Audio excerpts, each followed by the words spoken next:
If you want to stop X, formerly Twitter, from sending suggestions based on your recent follows, you can turn that notification off in just a few clicks. This is a quick privacy and notification control setting, and it can help reduce extra recommendations in your inbox.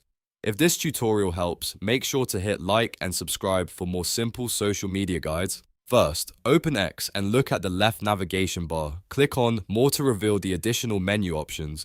From there, click on Settings and Privacy. This is where X keeps most of your account controls, privacy options, and notification preferences. Next, click on Notifications. Inside the Notifications section, you'll see different ways X can contact you and suggest content. After that, click on Preferences. This menu lets you manage the type of notification behavior you want to see across the platform. Now click on Email Notifications. This section controls the email updates X sends to your account, including recommendation-style messages. Scroll through the options until you find suggestions based on your recent follows. Once you see it, simply toggle it off. That will stop X from sending those follow-based suggestions to your email notifications, and that's it.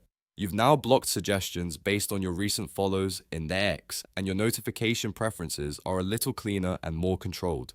If this video helped, please like the video, subscribe to the channel, and turn on notifications so you don't miss the next quick tutorial.